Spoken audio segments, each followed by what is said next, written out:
Bonjour et bienvenue dans le voyage en Rosalie. Avant de commencer à pédaler, j'ai une annonce à vous faire. Rosalie devient une agence, l'agence révélatrice de liens entre humains. Notre mission, booster les liens dans vos organisations, en vous aidant à voir loin ensemble avec les outils de la prospective, en mettant en place les bons réflexes de coopération grâce à des expériences créatrices de liens, et enfin en accompagnant votre communication interne et externe au prisme du lien entre humains. Pour résumer, nous vous proposons de voir loin, faire ensemble et le faire savoir. Pour découvrir notre approche, agence-rosalie.com. Et maintenant, montons dans la Rosalie pour un nouvel épisode. Comment éviter les rapports de domination quand on veut tisser des liens avec les plus précaires? C'est la question que je me pose aujourd'hui et qui m'a été inspirée par une scène à laquelle j'ai assisté récemment, une scène qui m'a mis plutôt mal à l'aise. Une grand-mère se promenait avec son petit-fils dans la rue. Ils sont passés devant un homme qui était assis contre un mur. Le petit a murmuré quelque chose et j'ai entendu la grand-mère répondre: «Non, on va pas donner des sous au monsieur, il va les boire. Viens, on va plutôt lui acheter un sandwich.» Si moi je l'ai entendu, l'homme l'a entendu aussi, premier malaise. Et puis, ils sont ressortis d'une boulangerie avec un jambon beurre et j'espère qu'il n'était pas végétarien, qu'il ne mangeait ni kasher, ni halal. Deuxième malaise. Évidemment, je voudrais en aucun cas que des gens vivent et encore moins meurent à la rue. Et à la fois, j'ai ce sentiment très ambivalent de ne pas vouloir choisir pour eux le sandwich plutôt que le pack de 6, juste parce que moi, j'aurais pris le sandwich. Et d'ailleurs, qu'est-ce que j'en sais que j'aurais pris le sandwich, celui qui cale le ventre et qui cale pas les angoisses. De la même manière, je ne voudrais pas leur imposer d'être au chaud quand c'est au prix d'une séparation d'avec leur compagne ou leur compagnon, d'avec leur chien, d'avec leurs biens. Quand nous posons-nous vraiment la question de l'autodétermination des plus fragiles? Dans le dernier épisode du voyage en Rosalie, nous avons beaucoup parlé de responsabilité, celle des adultes qui racontent des histoires aux enfants. Si vous n'avez pas encore écouté cet épisode avec Maëlle Chassard, la créatrice de l'Uni, je vous invite à le faire pour vous interroger sur ce qui façonne nos imaginaires et donc nos sociétés.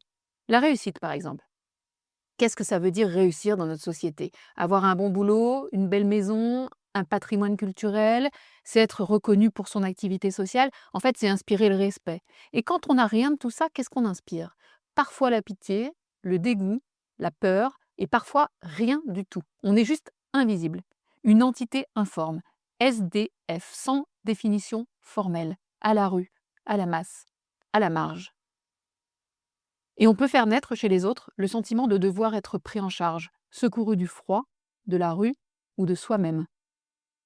Mais si encore une fois, tout ça n'était qu'une question d'imaginaire, si on donnait une autre définition à la réussite, aurait réussi, par exemple, celui qui, dans chacune de ses interactions sociales, aurait la conscience aiguë du respect de l'autre, de ses choix, de ses limites, de ses besoins. Celui qui aurait la conscience aiguë qu'il ne fait pas une bonne action, qu'il fait l'action juste pour que notre société continue à tourner. Notre société commune, à nous, contemporains, si différents qui la constituons et qui vivons de l'héritage de ceux qui ont travaillé avant nous à cette cohésion sociale. Une société commune que nous devrions tâcher de transmettre un peu plus juste peut-être aux générations futures. Je vous le disais, j'ai été témoin d'une scène qui m'a mise mal à l'aise, qui a fait naître en moi plein de questions. Et pour tenter d'y répondre, je reçois aujourd'hui Marie-Fleur Leclerc, la directrice générale d'Entourage, une association qui depuis 10 ans s'est donnée pour mission d'offrir des réseaux à ceux qui n'en ont pas, de faire vivre des rencontres transformantes entre inclus et exclus pour restaurer en chacun la capacité à vivre ensemble. Marie-Fleur, bonjour. Bonjour Kim. Marie-Fleur, est-ce qu'on se dit tu ou est-ce qu'on se dit vous? Je commence toujours par là. Je crois qu'on se dit tu. Bon, on se dit tu. C'est important pour toi? De se dire tu? Ouais. Pas forcément, on a suffisamment discuté préalablement. C'est vrai, on va pas mentir, on a déjà bien parlé. Est-ce que tu peux nous décrire le paysage sonore dans lequel nous sommes en train de pédaler? Puisque je le rappelle, nous sommes dans une Rosalie. La Rosalie, c'est ce drôle de vélo dans lequel il faut être plusieurs à pédaler pour avancer.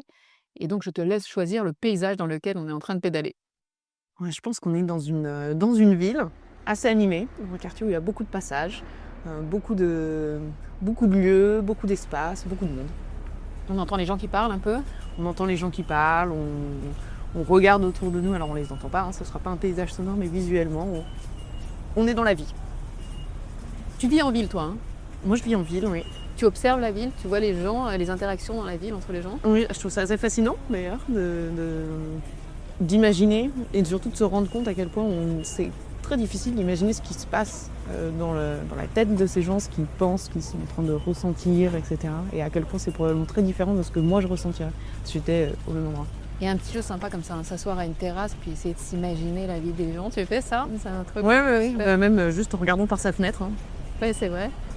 Marie-Fleur, les disparités sociales dans notre pays sont très grandes. J'apprends rien à personne. On va en reparler.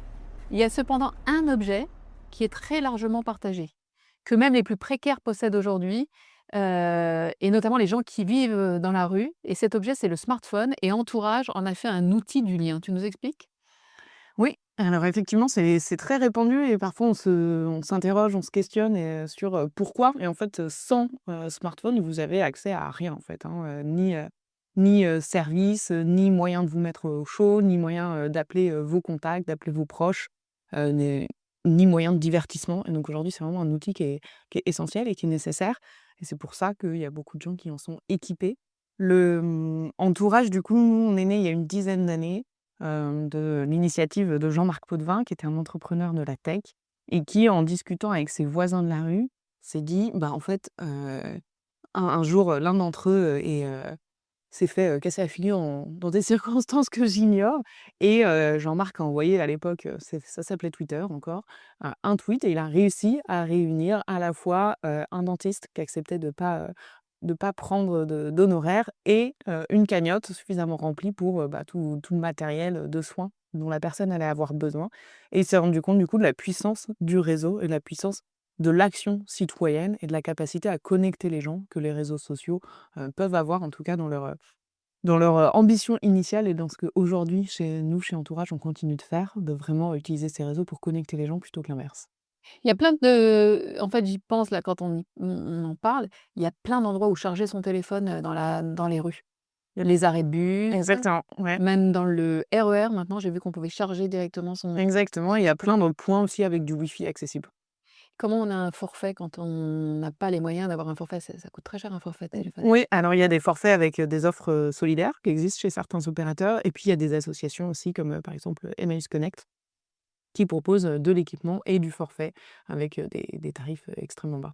Donc cet objet commun, c'est un objet qui va permettre de créer du lien. Comment ça se passe? Donc vous créez des réseaux et ça se passe sur une application, un vrai réseau social?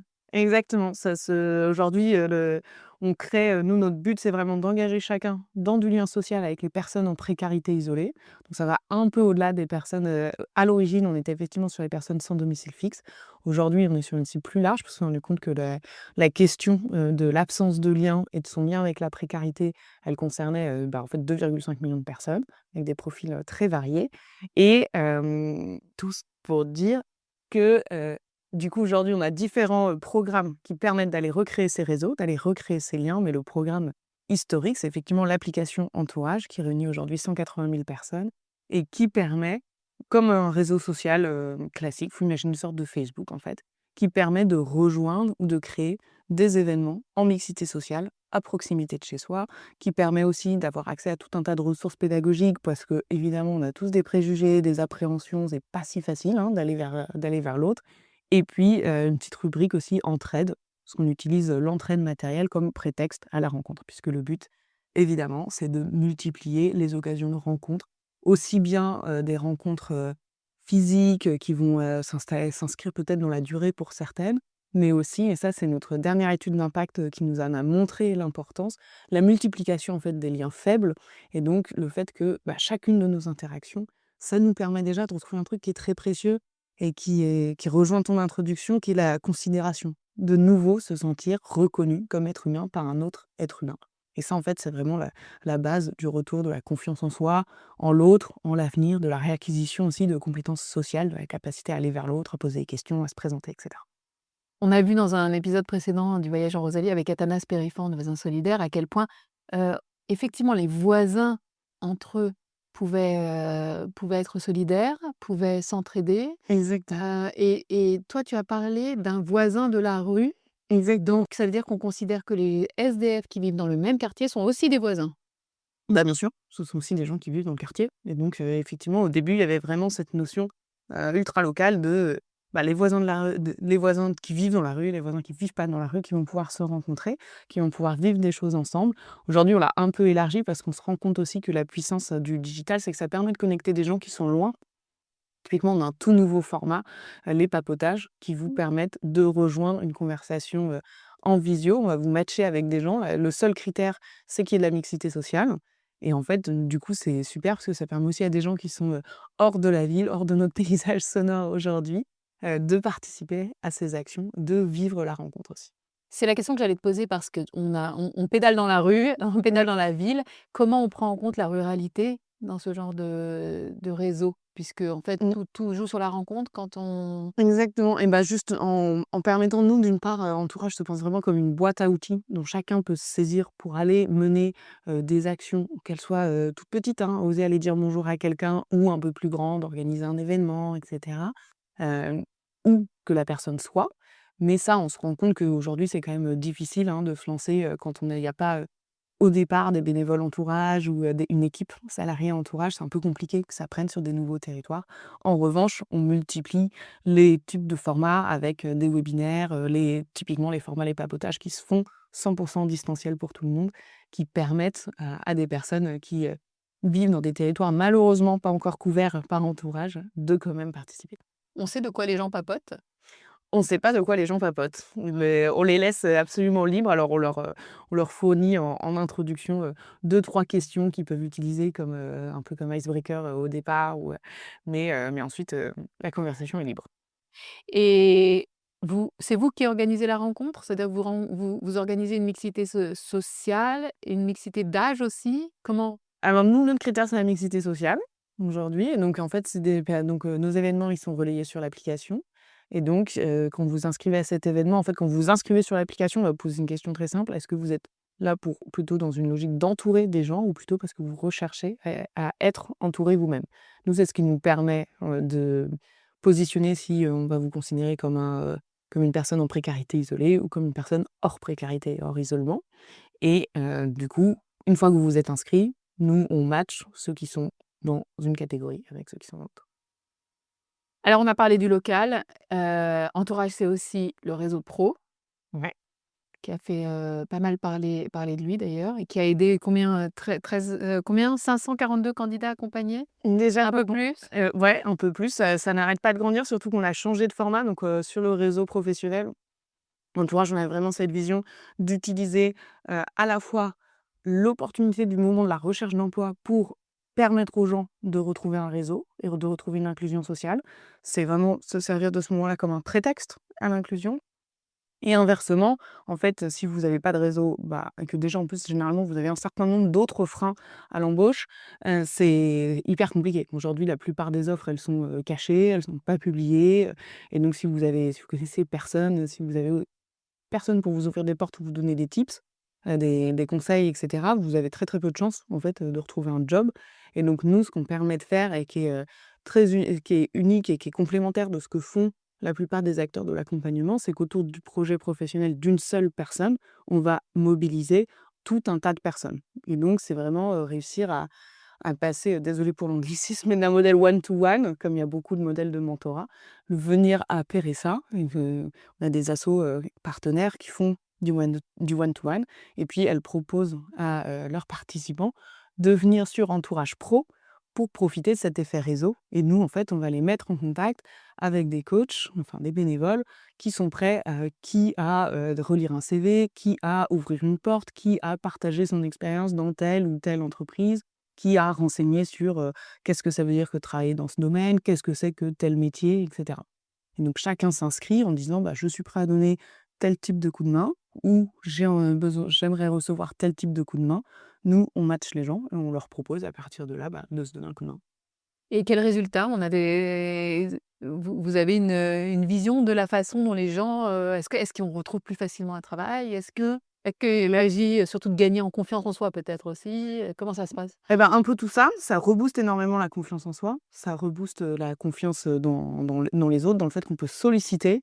que c'est OK, que c'est accepté parce que aussi c'est pas toujours si simple, hein, de demander de l'aide et puis, ça on booste aussi, le temps de recherche, vers l'emploi qui est réduit et aujourd'hui, un candidat sur Entourage Pro, il demande en moyenne, 5 coups de main différents et en fait, c'est, nous notre parti pris, c'est aussi de se dire que, du côté, déjà tout le monde n'a pas besoin des mêmes coups de main, du côté des candidats et puis du côté des coachs, on n'est pas tous à l'aise pour la même chose et donc aider quelqu'un de A jusqu'à Z on va définir ton projet pro A, je t'aide une fois que, tu commences, dans l'entreprise à t'y intégrer, à en acquérir les codes. Ça demande de passer par beaucoup d'étapes et beaucoup de compétences différentes sur lesquelles on n'est pas forcément tous à l'aise. Donc là, ça permet de dire: «Bah, moi, je veux bien t'aider pour, telle partie, telle partie. Le reste, je me sens pas légitime ou, j'en ai pas envie».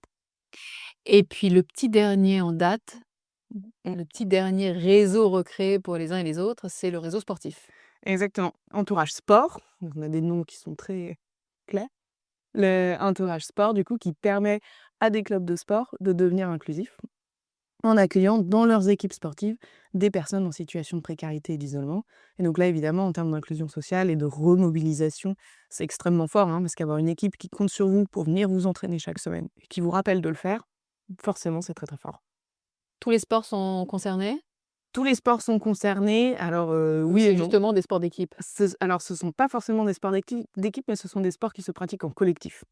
Donc, au sein d'un groupe. Par exemple, si, il y a des membres entourage sport, qui souhaitent, par exemple, on ferait pas ça pour un abonnement, dans une salle de gym. Mmh. C'est vraiment la notion d'aller retrouver, Toujours les mêmes voilà, personnes. les mêmes personnes ou plus ou moins les mêmes personnes, mais voilà, cette notion de s'inscrire dans un groupe. Et donc comment ça se passe? C'est le club de sport qui vient vers vous? C'est, alors, oui, ce serait super, tu pas. C'est, surtout, nous qui allons les chercher aujourd'hui. Quand on se lance donc aujourd'hui, on est présent. Ce programme est présent à Paris et Lyon et prochainement Lille et donc nous, on fait, des campagnes, de prospection auprès des clubs et puis, ensuite, notre outil, permet, aux candidats de dire: «Bah, voilà, j'habite, dans tel coin, je suis prêt à faire, tant de enfin, à me déplacer de, X minutes ou X kilomètres. Je suis disponible à tel moment. Quel type de sport vous pouvez me proposer sur ces créneaux-là?» Et puis s'il y a des sports qui les intéressent, bah, c'est parfait. C'est intéressant parce que le sport, on peut se dire quand on est vraiment, dans une situation compliquée, c'est peut-être pas prioritaire, c'est peut-être, la dernière chose à laquelle on pense quoi, non? Ou le loisir, d'une manière générale. Alors le loisir, oui, mais en fait le sport et c'est prouvé depuis, Mathusalem maintenant, ça a énormément d'impact sur le bien-être, physique évidemment, hein, tous Et les cocktails mental. hormonaux et bien-être mental et puis ce côté surtout extrêmement fort de nouveau être considéré, de nouveau faire partie d'un groupe, de nouveau faire partie d'une communauté et ça c'est vraiment ce qu'on construit avec, chacun de nos programmes, avec chacune des occasions de rencontre, qu'elles soient, en physique ou en digital. Le but, c'est vraiment qu'à chaque fois, les gens se sentent de nouveau faire partie de quelque chose de plus grand qu'eux. Alors, tu l'as dit tout à l'heure, il y a 8 millions de personnes en France en situation d'isolement. Dans le premier épisode de ce podcast avec, Nathalie Gatelier que tu Mmh. connais de la Fabrique du Nous, on parlait de ce terme terrible de mort sociale. Hem, c'est 8 millions de personnes qui ont moins de 3 conversations par an. Mmh. C'est incroyable, ça semble fou. Le 30e rapport de la Fondation pour le logement des défavorisés, qui s'appelait avant, la Fondation Abbé Pierre, sur l'état du mal-logement en France, annonçait il y a quelques semaines des chiffres records. 350 000 personnes en France sont sans domicile, en hébergement ou à la rue. Ce sont chaque soir des milliers de femmes et d'enfants qui dorment, dehors et on sait qu'ils sont particulièrement vulnérables. Ce que vous dites chez Entourage, c'est que l'isolement, c'est la plus grande des pauvretés. L'isolement peut mener à la précarité, à la rue et l'isolement, c'est surtout un cercle vicieux qui fait qu'on y reste. Ouais, exactement. Et ça vient, je vous racontais, tout à l'heure, l'histoire du début d'Entourage et en fait, ça c'est là, en fait, qu'on s'en est rendu compte, enfin, que Jean-Marc s'en est rendu compte. Lui, en gros, il s'est dit, logique, très entrepreneuriale. La précarité, on lutte, contre depuis, des décennies. Manifestement, ça ne fonctionne pas complètement. On arrive à la maintenir, ça pourrait exploser beaucoup plus, mais en attendant, elle existe toujours et donc est-ce qu'il n'y a pas un truc complémentaire à faire? Et donc il a discuté, dans une logique très tech, hein, commencé par discuter avec ses «utilisateurs» entre guillemets et donc il a discuté avec ses voisins de la rue et en fait, il s'est rendu compte que, c'était, au-delà de, la précarité matérielle et cetera. En fait, nous, on pense beaucoup en termes de pyramide de Maslow, hein. Ce sont les premiers besoins, c'est Exactement. se nourrir, avoir un D'où ma question sur le toit, sport. et cetera. Voilà, mais en fait, cette pyramide n'existe pas du tout. C'est un cercle, tous les besoins sont nécessaires et en fait, ça, c'est vraiment ce que lui ont appris ces personnes-là, qui lui ont dit: «Mais en fait, moi, genre des sandwichs, j'en ai plein». C'est quelqu'un qui m'a ouvert un sac un jour en disant: «Mais regarde, en fait, moi, j'ai 10 sandwichs. Par contre, aujourd'hui, il y a une personne qui m'a dit bonjour».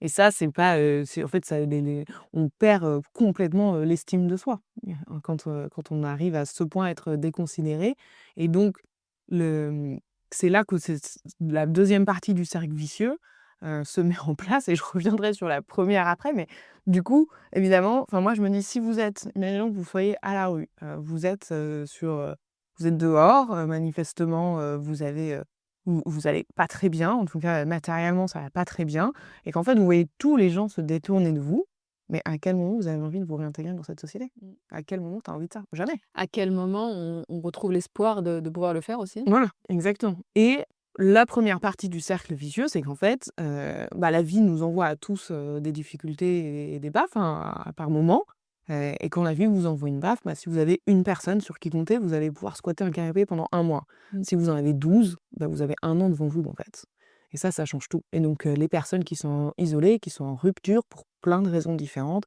et il y a quand même, parmi les personnes sans domicile fixe, énormément de personnes, par exemple, issues de l'aide sociale à l'enfance qui ont des enfants un peu fracassés et en fait, quand vous avez pas ces liens-là, alors c'est beaucoup plus difficile quand la vie vous envoie une baffe de tendre l'autre joue. C'est vraiment cette idée d'être solide sur ses appuis, quoi, Exactement et de notre santé sociale, c'est vraiment ça. C'est à quel point on est, reliés les uns aux autres. Ça a pas besoin d'être des liens toujours super forts, hein. Il nous arrive à tous de donner un coup de main à quelqu'un qu'on connaît pas si bien que ça. Mais c'est ce qui va nous permettre, en fait, c'est ce réseau de sécurité qui nous permet à nous qui en avons un, on s'en rend même pas compte, mais ça nous permet de faire un tas de trucs, de saisir plein d'opportunités, de prendre des risques parce que derrière, finalement, quelque part, dans le fond, je sais que, je risque pas grand-chose Mmh. parce qu'il y aura toujours des gens pour me rattraper. En fin d'année dernière, vous avez fait une campagne de communication, très belle, très Merci. impactante. Des spots d'1 minute qui montraient, 4 protagonistes, un sans-abri, une femme avec un emploi précaire, une mère célibataire et justement un jeune sorti de l'aide sociale à l'enfance, avec des tatouages sur la peau pour dire que la précarité, l'isolement, c'était l'isolement, hein, Finalement. ça marque à vie, c'est comme une Exactement. marque sur la peau. Ces 4 personnes-là, c'est les profils types des personnes qui sont soutenues par l'entourage? Alors oui et non, ce sont effectivement des personnes qui sont en précarité isolées, mais malheureusement, il y a plein de types de personnes. On peut aussi rajouter, énormément de personnes, âgées qui sont en situation d'isolement. Il y a aussi, beaucoup de personnes qui souffrent d'isolement, quand ils sont, aidants, puisqu'en fait, ils réduisent, leurs cercles sociaux pour se concentrer sur ce rôle d'aidant, qui est souvent déjà compliqué à conjuguer, ne serait-ce, qu'avec une vie professionnelle ou une vie familiale donc une vie sociale plus élargie, c'est souvent impossible, simplement en termes de temps. Il y a aussi, des personnes, qui sortent de prison, des personnes en situation de handicap, des personnes en situation de migration. Malheureusement, il y a beaucoup de gens parmi ces 2 Donc pas de personnes. profil type, en fait? Il y a pas vraiment de profil type. Ce qu'on retrouve, voilà, c'est le fait que souvent, il y a une rupture à un moment donné dans le parcours de vie. Mais ça la rupture, elle est, enfin, c'est cette baffe dont on parlait tout à l'heure que la vie peut nous envoyer un peu à chacun, hein. La maladie, le deuil, la maladie d'un proche. Par exemple, dans le cas des aidants, ça leur est tombé dessus, quoi. Est-ce que l'isolement, c'est la même chose que la solitude? Je pense à l'étude Bonheur à la française de Destin commun qui vient de sortir, qui est sortie en février 2025 et qui révèle que plus d'un Français sur 4 se sent souvent seul et que la solitude est la plus grande entrave au bonheur. 61 des Français, qui se déclarent malheureux, se déclarent aussi dans un état de solitude. Est-ce qu'on parle de la même chose là? Non, on ne parle pas exactement de la même chose. L'isolement, il se mesure au nombre d'interactions, alors que la solitude, c'est un sentiment. Ça se mesure par rapport à ce que les personnes ressentent. Et donc, typiquement, la solitude, elle va être, plus marquée chez les jeunes donc c'est là qu'il y a une prépondérance de ce sentiment de solitude, mais aussi parce que la jeunesse, c'est associé à un moment où on construit sa vie, Où on a besoin de plus cercle d'interaction? voilà, en tout cas dans l'esprit collectif, ça va être un peu la jeunesse, festive, très connectée avec des bandes, des groupes d'amis et cetera et donc ceux qui ne vivent pas ça et en fait, ils sont quand même assez nombreux et ben, ils se sentent, en décalage par rapport à l'imaginaire ou aux attentes et donc ils ont un sentiment de solitude qui est exacerbé, par exemple, par rapport aux personnes âgées qui vont plus être dans des situations d'isolement, mais qui, en fait, quelque part, s'y attendent. C'est un peu comme ça qu'elles se représentaient cette période de leur vie et donc vont v v ça va c'est pas que ça va moins leur peser, mais ça va leur paraître peut-être plus normal. Donc elles ne parleront pas de solitude. Elles vont pas forcément autant se déclarer seules, alors qu'elles sont en termes d'isolement et du nombre de relations, elles vont être plus isolées. Et en fait, sur l'isolement, c'est pas sur les personnes âgées, c'est pas sur les jeunes, qui sont des groupes sociaux dont on entend beaucoup, parler ou auxquels on pense assez spontanément quand on pense, isolement, solitude et cetera. L'étude de la Fondation de France, Solitude, la dernière et malheureusement, ce sont des chiffres qui varient pas trop, c'est sur la tranche d'âge intermédiaire de 40 à 60 ans que la proportion, d'isolement est la plus élevée. Donc l'isolement, si je comprends bien, c'est ce qu'on peut vraiment quantifier. Exactement. Alors, oui. Alors la solitude, du coup, c'est un sentiment, ça se quantifie aussi, hein, parce qu'aujourd'hui, on a des méthodes assez rigoureuses pour demander aux gens, comment ils se sentent et cetera. Mais effectivement, l'isolement, une mouche sur un mur pourrait l'observer.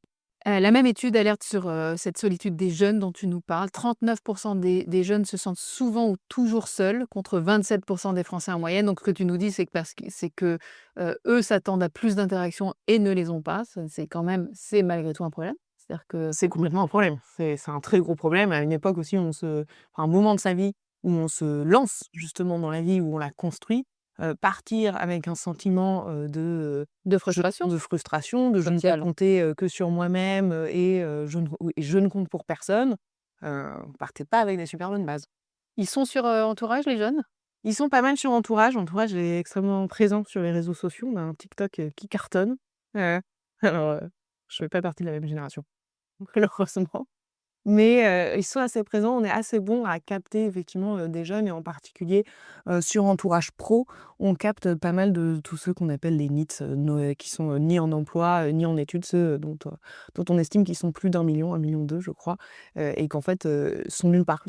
Puis ils sont plus dans aucune administration en fait, parce qu'ils ont quitté le système scolaire, mais ils sont pas encore non plus inscrits, chez France Travail. Ils sont repérés par personne, on sait même pas les dénombrer. C'est pour ça qu'on a que des estimations. Je trouve ça toujours incroyable et je me dis qu'il faut toujours se rappeler ça. En fait, il y a des gens juste, on sait pas qui ils sont, combien ils sont, mais qui sont en dehors des radars et ça, je trouve que c'est important quand même de se rappeler de ça quand on part sur des modèles full technologie. En fait, on parlait d'invisibilité, et on pense aux gens, dans la rue, mais l'invisibilité, elle est dans d'autres domaines aussi. Et oui, non, Que oui, nous y exactement.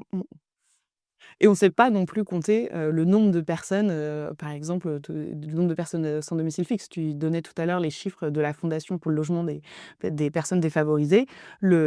C'est une estimation et c'est un minimum, quelque part. C'est ceux qu'on a réussi plus ou moins à repérer.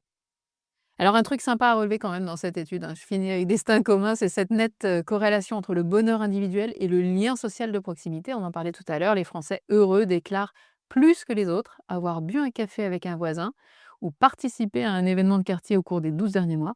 Donc une bonne occasion d'encourager les gens à venir participer à des événements entourage évidemment. Exactement.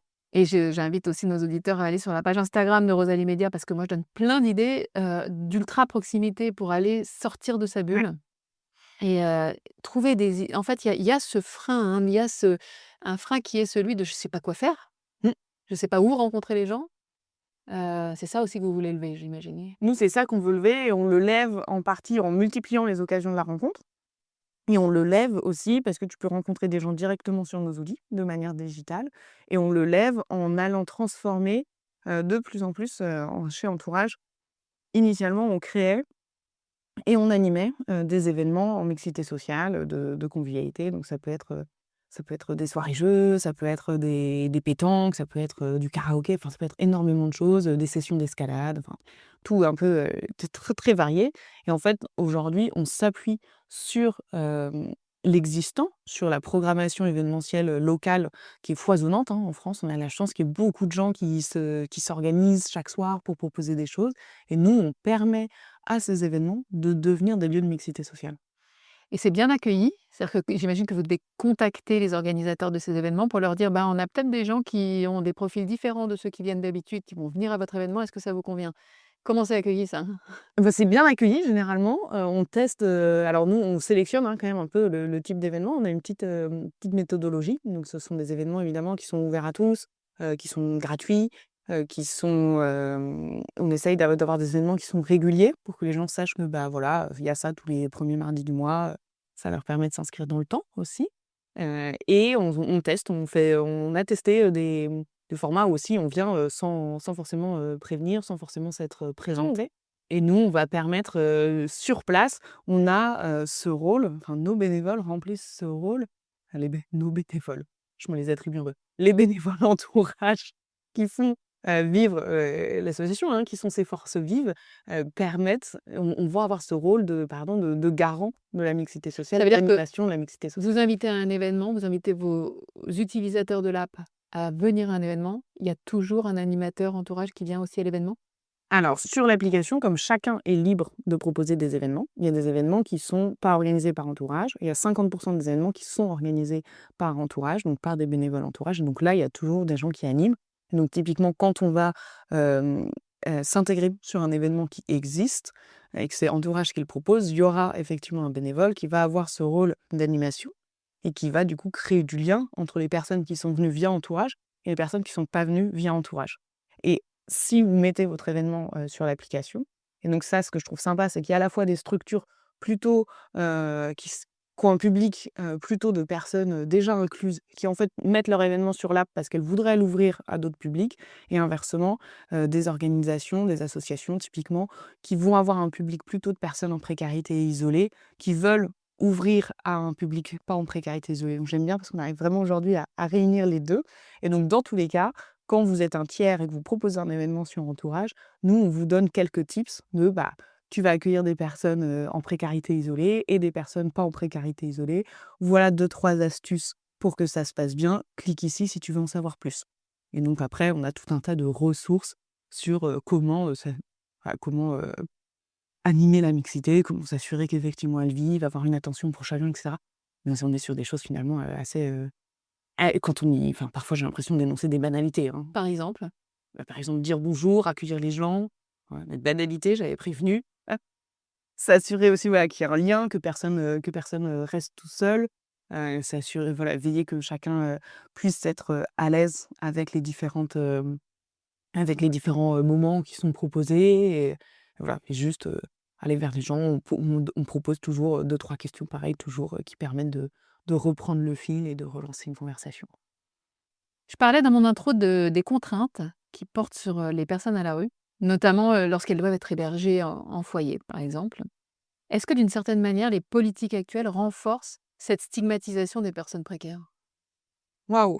Tu Hem, Oui, tu viens, tu peux être au chaud, mais sans ton chien, on sait, j'ai regardé un peu les réticences des gens à avaler, justement, c'est ça, c'est, la violence qui peut exister dans ces lieux, c'est, la séparation, c'est non mixte, c'est exactement. Alors il y a plein de raisons de pas vouloir y aller. Il y a aussi plein de raisons de vouloir y aller. Donc ça dépend vraiment des gens. Je pense qu'aujourd'hui, au-delà de la question politique, c'est plus, celle des petites phrases un peu assassines, celle de réflexion sur l'assistanat, et cetera, et plus, un peu une alimentation de l'opinion publique qui fait qu'on stigmatise ces personnes. Beaucoup, et c'est aussi de ça, dont elles souffrent au quotidien. Il y a une vraie dégradation, même du regard qui est porté sur les associations, sur nos partenaires, tu vois? Qui font un travail, formidable, d'hébergement, et cetera. Qui sont passés, en quelques années, d'une image, où ils étaient, les héros de la France, qui ne permettent, de porter, sa devise, de porter ses idéaux, et de pouvoir garder la tête haute, à, des gens qui alimenteraient un appel d'air migratoire absolument, imaginaire, hein. Aucun chiffre ne puisse ça, en fait, tout simplement. ça fait combien de temps que tu es chez Entourage? Moi, ça fait bientôt 2 ans. Et tu vois cette dégradation en 2 ans? Alors nous, on est moins directement touchés par ça parce qu'on est sur, des questions, de liens, on est sur des questions de voilà l'avantage de nos difficultés, c'est comme le lien social, ça reste assez impalpable et que dans cette idée de pyramide, beaucoup de gens le mettent comme quelque chose de pas si essentiel alors que ce que nous disent les personnes, quand on les écoute, c'est que c'est évidemment, absolument nécessaire et que c'est aussi important que le reste.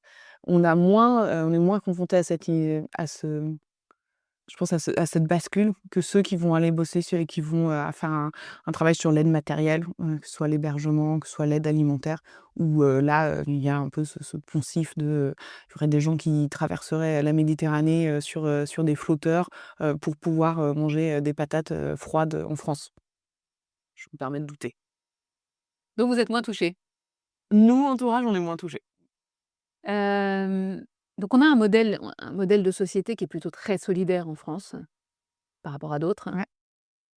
mais on a encore besoin justement de ce tissu associatif. On a encore besoin d'engagement individuel. Je sais plus, je crois que c'est, Coluche qui disait, «Vivement le moment où on n'aura plus besoin des Restos du Cœur et pour autant on en a encore besoin». Et ô combien et encore plus je crois ces dernières années. Hem Est-ce que si le job était fait par les pouvoirs publics, en fait, si la solidarité jouait vraiment, on aurait cette occasion de cesser d'aller vers l'autre pour faire ce qu'on appelle une bonne action, avec tout ce que ça porte parfois de condescendance? C'est difficile d'avoir à faire ces bonnes actions. On ne voudrait pas avoir à faire ces bonnes actions, on voudrait juste être dans le lien, dans l'interaction. Ouais et en fait, on peut être là-dedans. Aujourd'hui, on peut cultiver une vraie curiosité de l'autre et aller vers l'autre, non pas pour lui apporter quelque chose, mais pour ce qu'on va vivre ensemble, pour ce qu'on va, les émotions communes qui vont nous traverser par exemple, nous, quand vous rejoignez un événement de convivialité, en fait, vous allez tous bien vous marrer en chantant faux sur du karaoké.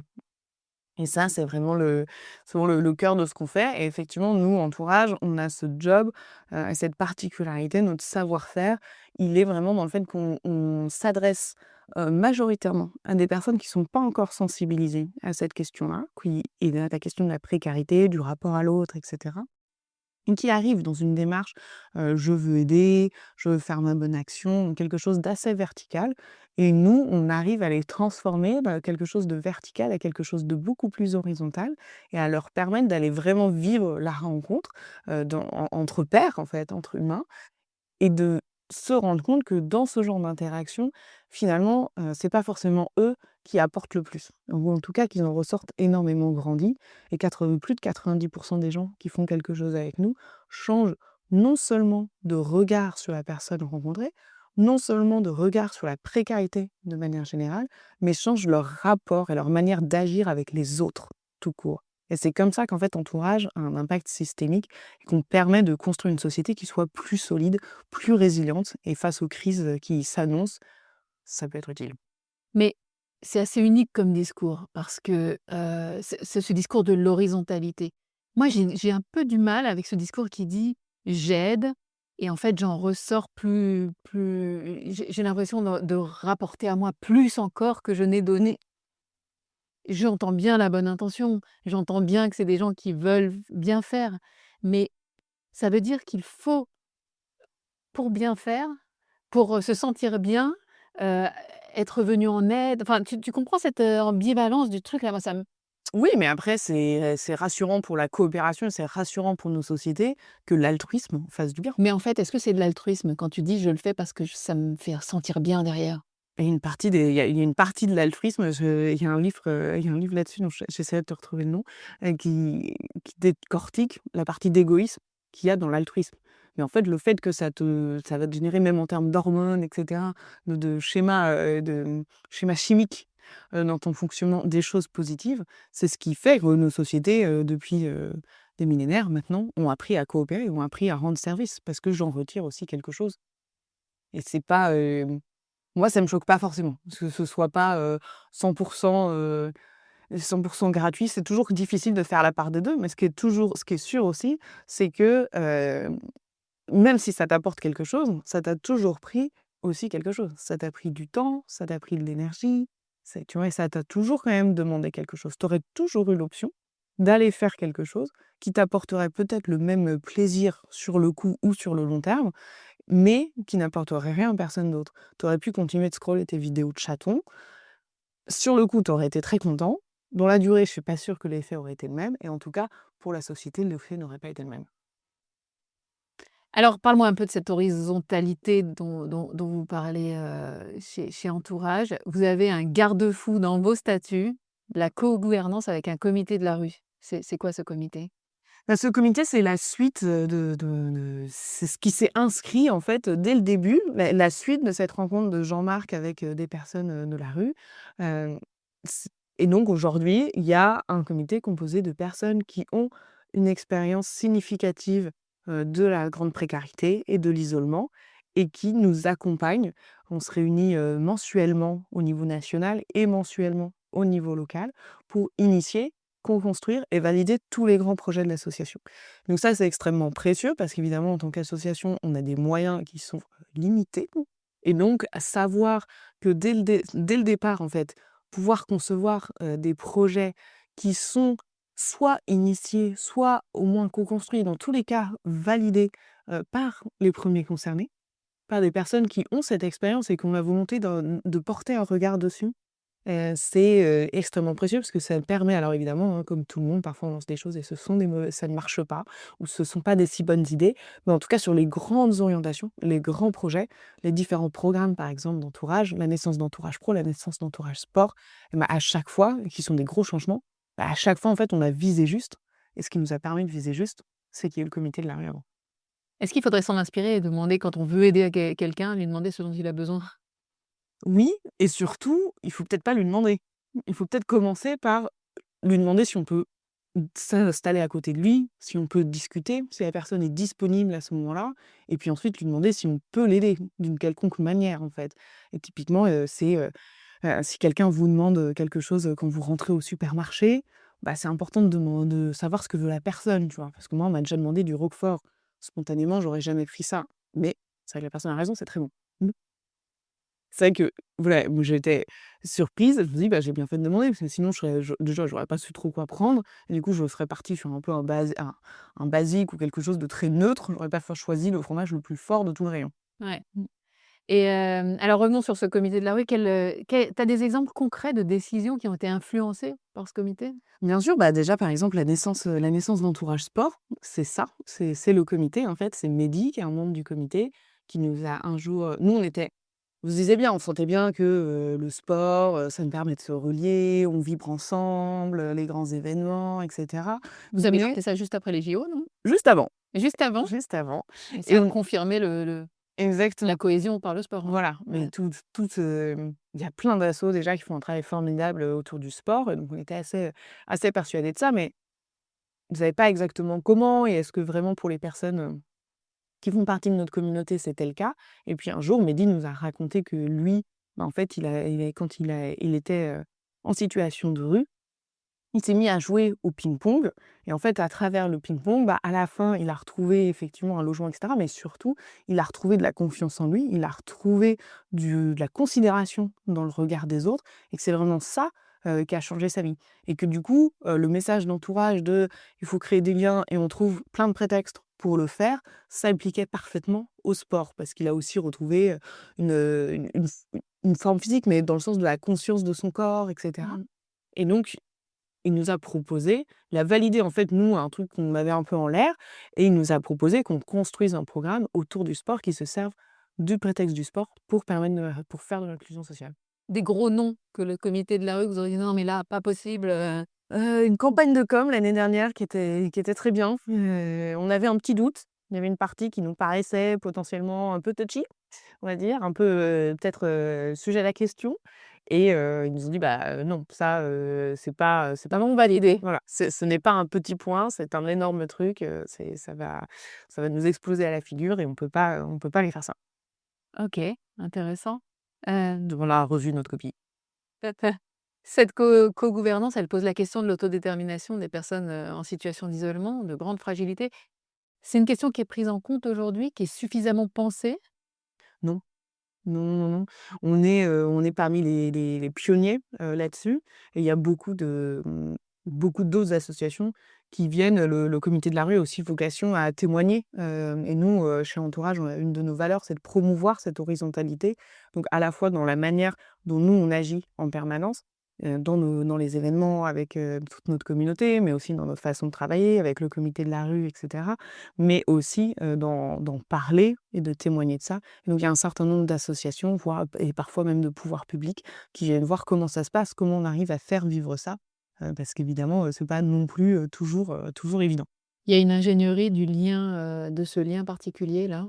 Oui, il y a, nous on est, c'est pour ça qu'on se voit fréquemment. On a modifié aussi, les modes de fonctionnement quand le comité de la rue a grandi. Du coup, on a fait des comités de la rue locaux et un Ah comité oui? de la rue national pour discuter des différents types de sujets.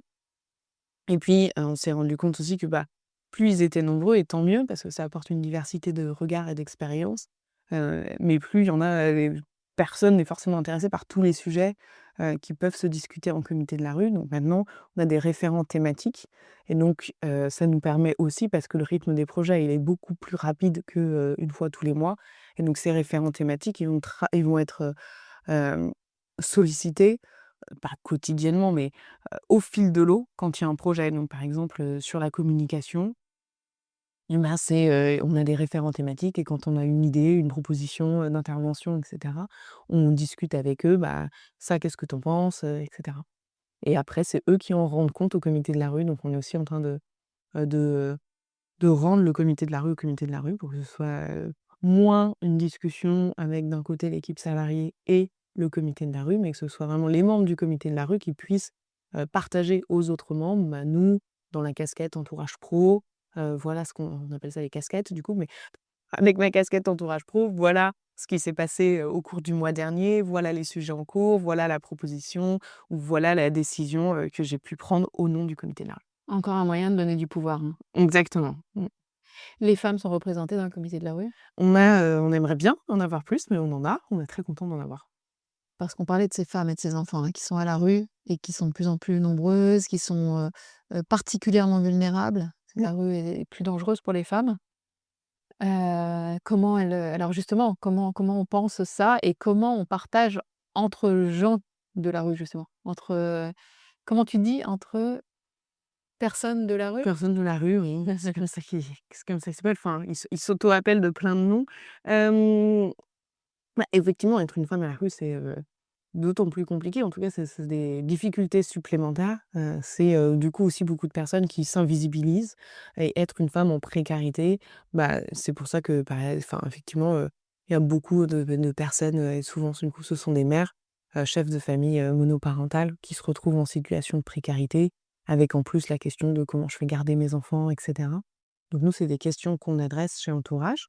Et ensuite, au sein du comité de la rue, il y a, quand même, Heu, ne une cooptation pour rentrer dans le comité de la rue, par les membres du comité de la rue. Donc, les personnes c'est, eux qui proposent des gens, qui leur proposent de rejoindre. Les personnes assistent à, 3 mois, de réunions, donc 6 réunions, 3 locales, 3 nationales. Et ensuite, il y a un vote, qui doit être, unanime pour accepter une nouvelle personne dans le comité de la rue. Mais aujourd'hui, tous les membres sont, tout à fait d'accord pour dire qu'il nous faut, qu'on aimerait avoir plus de femmes. Donc on est content, on en a déjà 3 et bientôt 4, j'espère, sur 15, donc c'est pas mal. Mais, on aimerait bien, continuer d'augmenter ça.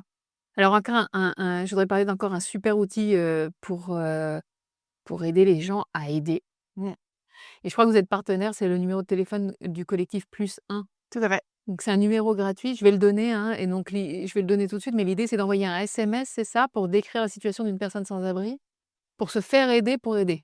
Exactement. L'idée, c'est, ce sont des journalistes qui montent ce projet, pour mettre,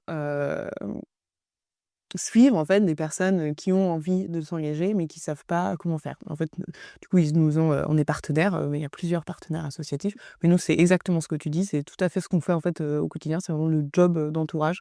Je pense que je vais te piquer la formule. Notre job, c'est d'aider les gens à aider et qui se rendent et qu'en fait, ils n'aident pas à la fin, parce qu'ils sont dans quelque chose de beaucoup plus horizontal. C'est pas notre vocabulaire, mais Donc effectivement, c'est aider à souvent rentrer en interaction, en fait. exactement. Donc je vois un monsieur, dans la rue, qui a l'air pas très bien, j'envoie un SMS, «Qu'est-ce que je peux faire? comment est-ce que je peux rentrer en contact, sans le déranger, sans le Ouais, exactement. Si vous voulez enfin, participer à cette aidez-moi à oser, quoi. exactement. Si vous voulez participer à cette expérience, il faut envoyer un SMS. Si vous voulez le faire, mais que vous avez pas envie d'être sous le feu des caméras, vous pouvez télécharger l'application et Ouais. aller dans les petites rubriques pédagogiques. Le numéro de téléphone, c'est le 07 88 49 12 85. 07 88 49 12 85, le numéro de téléphone du collectif +1. Marie-Flore, je peux te poser, la question de ton engagement personnel? Toi, Mmh. comment t'es arrivée là?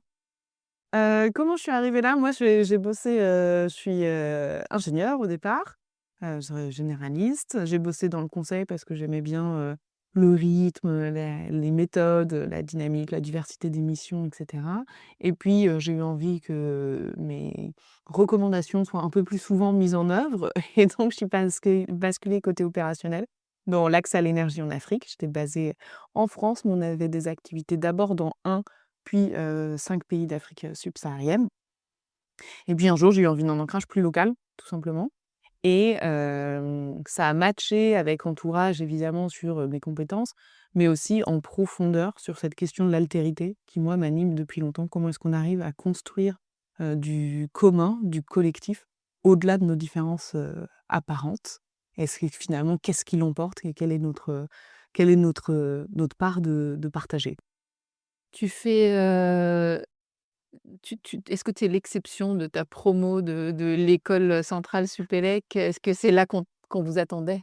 Alors c'est sans doute pas là qu'on nous attendait, mais c'est là où il y en a plus que ce qu'on imaginait, je Ah oui. à l'époque et il y a de plus en plus de camarades, dans ma promo ou celles, proches de nous qui se posent la question de comment aussi engager, leur vie professionnelle.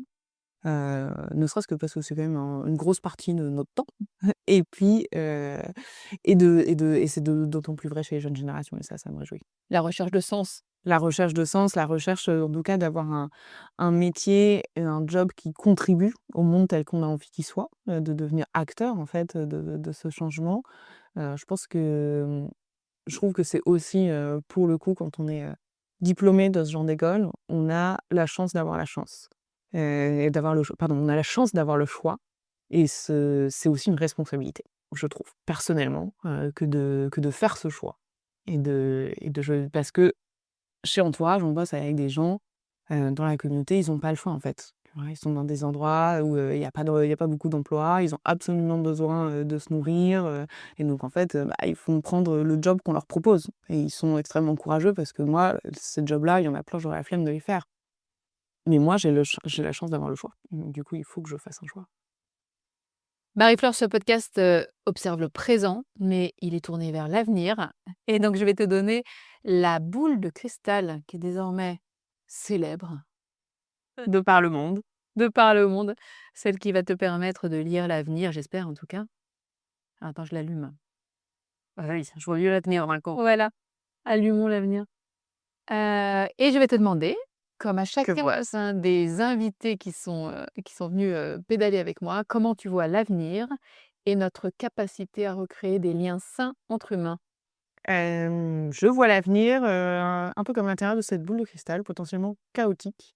Je pense, néanmoins qu'on a absolument, intérêt, que ça va aussi nous obliger à repenser, nos basiques, ce sur quoi on fonde notre société, sur ce sur quoi on fonde notre commun. Qu'est-ce que ça veut dire que, vivre ensemble, être ensemble sur le même territoire?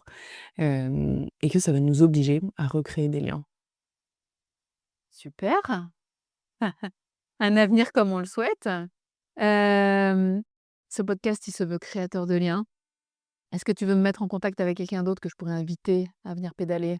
Et que tu connaisses pas déjà! C'est ça surtout le challenge. Non, je vais y réfléchir. Pas forcément. Tu vas y réfléchir? Je vais y réfléchir. Oh oui. Super, merci beaucoup. Merci d'avoir été, avec moi pendant 1 heure. J'ai beaucoup aimé cette conversation qui fait réfléchir et j'invite nos auditeurs, à écouter la suite. Je leur donne rendez-vous très bientôt. À bientôt!